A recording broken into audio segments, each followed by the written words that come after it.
the night of the 18th, correct? February 18th, 6 o'clock at Delano's Pizza. I know the roads have been terrible lately. I really appreciate the people who have made the effort to go out of their way to come down and visit us at Delano's when we do the live show. 6 o'clock, February 18th. Come out if you can. And the good thing about doing the shows at downtown, at the downtown Delano's location, is there's a parking lot adjacent. There's parking on the street adjacent. You're right by Ramp C. And if you're going out to a good restaurant or you're going to one of the music venues, everything around that area is just walking distance. It's all so easy. And Delano's is a big space. They always have room. They always have, they have great lunch specials. They're open till 3 a.m., so it's a great place for a nightcap. Big screen TVs, great service, and proprietary tomato sauce, which is fantastic. I really appreciate any place that has great gluten-free food, and their gluten-free pizza is my favorite in town easily. So check out delanospizza.com. You can order online at delanospizza.com. You can call them at 612-767-9494. And, of course, we primarily promote the downtown Minneapolis location, 118 North 4th Street. They also have a location in Woodbury that is just as good, so check them out. And thanks to Delano's Pizza for sponsoring the program. All right, so one of the maddening things, listen, we both have great jobs, and we both had great careers, and we're lucky to be doing what we're doing. But one of the maddening things about our profession is that we write, sports journalism, sports writing. The emphasis for us is on the writing and the journalism. The emphasis for the people who consume our content is on the sports. So you have a lot of people who don't care or know anything about journalism, or a lot of people who don't care or know anything about writing, who just, all they want is you to tell them what they want to hear, or you to tell them how great the players are or how great the people they are. And you know what? Our job is reality. And I know reality ticks people off, but it's still our job is to present the reality. It is cool because at The Athletic, we've tried to create like this community where they really want us at the hires up. I mean, we get stats on how often we go into our comment section and comment, and I've got to be on the bottom because I just can't handle it. I mean, it really, like some people might have the DNA and the personality and not be affected. I mean, to me, it ruins my day. It ruins my day. And look, I get it. The team sucks right now, and so just imagine if you're me, and every time you look at your Twitter account and every time you look at the comments, it's just complete negativity. I'm not blaming the fans. They have a right to be pissed. But that has an effect. Here's a story so I wake up the other night in the middle of the morning, like 3:30 in the morning, and I stupidly, it's a trade deadline coming up, so I always look at my phone. I look at my phone, and then I don't know why, but I just scroll through Twitter, and the first Twitter I see is from this jackass that basically says, the reason why nobody ever will, and I know that he's like, somebody that follows me all the time. The reason why nobody will ever subscribe to The Athletic is because of something. I can't even remember what he said. I almost want to go back and read it. And he basically said, I can't wait till this is why you guys are going to go under. Okay? Jesus. So this is where I wake up at 3:30 in the morning and see this. And now I'm tossing and turning for 2 hours because I don't care who you are. That affects me. Okay?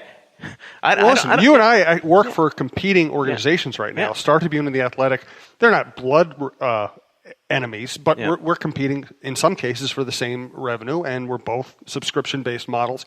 But you know what? I don't know anybody at my place that wants The Athletic to go under. Right. And I don't know anybody at The Athletic who wants the Star Tribune to go under. Right.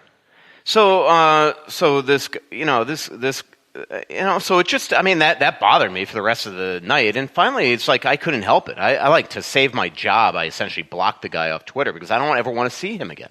I don't need to be inundated with shit like that. Yeah. And so, that's my point right now is that like this stuff does affect me, and when it's negative all the time, this is kind of why I'm in this mood right now. And so, I'm coming in probably, with knives blaring when I go on these comment sections here. But it's one thing. I don't care if you could criticize me for everything I want. Like a last gamer, in a gamer where all I did was hammer the team, in a month where all I'm doing is essentially criticizing Fenton on the airwaves and things like this, and some of the moves that he's made. I'm getting people like, "Oh, you're pulling punches for the GM." What do you ever? I can't every single story just trash the team, trash the gamer, trash the GM and everything. And so, I just don't.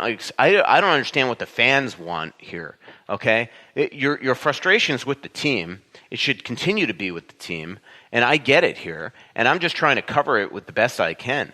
But to go into the comment section and see people calling Rask my punching bag and things like that. I mean, do you really need to have played the sport or understand the sport to know that Victor Rask is not going? This is him as a player.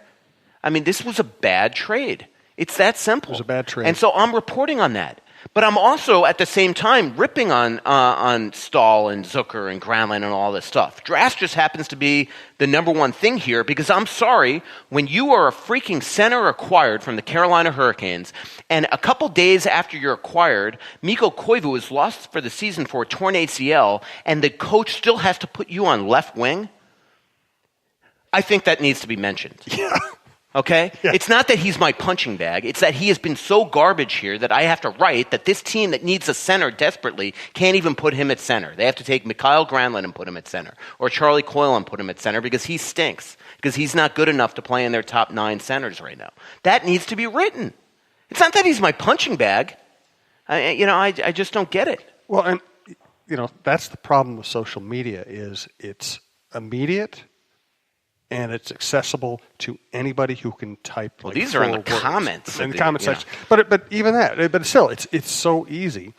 And the problem with the reactions of so many people who just, who are on social media is they want to reduce anything that they don't agree with to the most basic emotional, the most simplistic emotional explanation.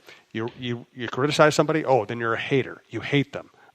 Then you don't criticize them enough, and you're sitting there a homer. Then you're a homer. Ridiculous. There are these simplistic categories that people want to put us into that are almost always wrong because there isn't I'm a columnist, so it's my job to critique people and teams. I don't know that there's a single person in this market in terms of athletes, coaches, general managers that there's nobody I could tell you that I hate. Yeah. Nobody. And you know what? There's nobody I really. Also, on the other end, there's nobody I really would want to go on vacation with. Everybody's in between. Yeah. Everybody is just somebody I cover on a professional level and nothing else. And you have to keep it that way. Yeah. Or you know what? Or I would not. Do you think that I like criticizing Jason Zucker? I think he's a good guy. I respect the heck out of him. Yeah. Love his wife. He's been nothing but great to us in the here and incredible in the community. Yep. But it's my job to point out that he has been a disappointment this year, and it's my job to point out that because of that, he very well could be traded, whether that's now or this summer. Same thing with Granlund right now. I can promise you that inside Washington, in downtown St. Paul right now, that they are meeting to discuss how the heck to fix this team. And they're not going to be easy decisions, and they very well could be major decisions. If trust me that when I say that Craig Leopold has eyes, realizes that this team isn't good enough, and is probably leaning toward where Paul Fenton wants to take this team. And there's no way that Paul Fenton's watching this team. Again, you don't need to have sources to understand this. We are all watching this team. Paul Fenton knows that this team stinks right now. He knows that this team has no chance in the immediate history to go and win a cup, to go on a long playoff run. So you know where he wants to bring this team. And so, again, you don't need sources to know, although I'm telling you through sources that guys like Granlund and Zucker could be had, especially Granlund right now. But you know that that there's only a certain amount of moves that you can make if you're the GM. You can't.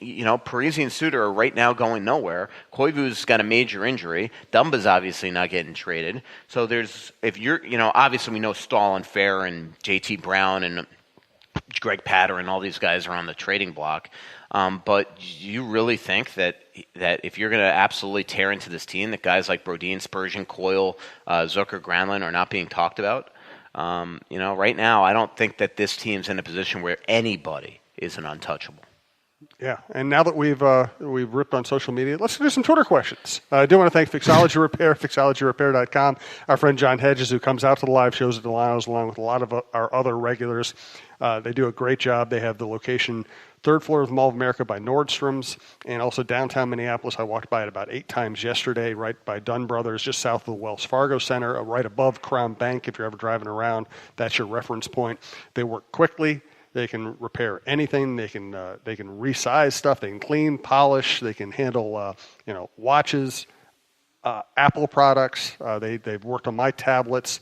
They sell new watches, really cool watches. They can pretty much, and it's great. So it's a great place to buy gifts. They have a lot of Bulova stuff right now that you can find on their website, fixologyrepair.com. So check out fixologyrepair.com. Eventually, you're going to need their help, so you might as well know where to go and how to reach them. There are some things in life that you just can't live without. Now, whether it's a special piece of jewelry, a watch, or even your smartphone, you want it in working condition. At Fixology Repair, we are committed to restoring your pieces so that everything works or fits the way it ought to. Watch servicing, chain repair, and broken screen replacements are just a few of the services that we offer at our 2 locations, Mall of America and the Skyway in downtown Minneapolis. Please visit us at fixologyrepair.com or at fixologymn on Twitter to learn more. Mention this ad and get a 10% discount on our services. All right, on Twitter, Zeke Boyat. Could the Wild conceivably get a first-round pick for a Stahl or a Zucker? Zeke. Because I don't know him, but he's but I love his passion on Twitter because he's always I think he writes for Hockey Wilderness now too. So don't take this the wrong way. But the one thing I will say is I don't get the fascination from Wild fans right now. Can they get a first-round pick? Can they get a first-round pick? Can they get a? Why would anybody? If Paul? I hope Paul Fenton is thinking beyond a first-round pick for Eric Stahl. If Winnipeg wins a cup, do you really want the 31st pick in the draft? He should be looking with guys like Eric Stahl to get prospects, maybe with a mid-round pick or a second-round pick with it. But I would rather have a top prospect or a second-tier prospect from the Winnipeg Jets or anybody than that is 2 years advanced from being when they were taken in the first round than a 31st pick. We just here's a good example is that look at Cunningham and Eric Snack. We're finally seeing them start to come in within their own. And when was Cunningham drafted? 15? When was Eric Snack drafted? 16. So here we're almost 4 years after Luke Cunningham was drafted, and we're starting to finally see a player. And he's got. Let's be honest. Let's be it a little real. He's got 4 goals this year. Mm-hmm. Okay, so enough with the first round pick stuff. If they are trading Stahl to a playoff contender, that pick is going to be in the 20s to potentially 31 if they win the cup. So go for prospects. And so, at least then you're getting somebody that's 2 or 3 years into their development if you do that. And to me, all these teams, if you want to accelerate a rebuild, getting a 28th pick is not the way to do it. And then watching the Wild maybe swing and miss and draft a Philip Johansson or something. Go get yourself somebody that you've scouted for the last couple of years, realize, oh my God, if we can get that guy out of that team and onto our team, that's the way to go. So I know that a lot of people freaked when I wrote that GMs were telling me that they probably couldn't get a first round pick for Eric Stahl, but I was thinking to myself, good. Hopefully Fenton doesn't settle for a first round pick for Eric Stahl. Go get yourself a pick and a prospect if you're going to do something like that. That's just my opinion. So hopefully Zeke isn't offended by what I just said. No, I think it was a good explainer. Yeah. I appreciate it. From Lucas Reachins, longtime listener, ask Russo if he was the teacher's pet in high school. I don't know why, but I get that impression. What's that mean? He's being sarcastic. I don't know. But Luke, don't make me get rid of you now. I might have been the teacher's pet. I kind of remember. Of course you were. I was definitely the teacher. You're definitely the teacher's pet. I got so many stories about being. So I remember even in middle school, Mr. Oliveri used to stay after and grade his tests, and some other guy. I can't remember his name. And I used to remember all. This is where you're getting old because I could name all my teachers from kindergarten up until middle school or high school. But once you get to high school, you have so many teachers. I can't. But I remember there was one that I also did that too. Because he would take my grades and basically give it an extra letter grade because I was helping him. It was his way of paying. I can't remember the guy's name.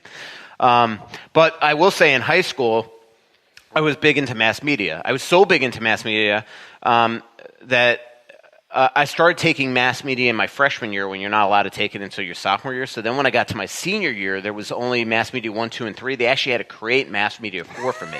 And my teacher was Randy Weddle, Mr. Weddle. And, I mean, honestly, you know, you look back at it, I found him on Facebook in the last 5 or 6 years just to send him a note to just say, hey, I just want to let you know, I've been a sports writer for this amount of years, and I do TV and radio and blah, blah, blah. And I think back at it,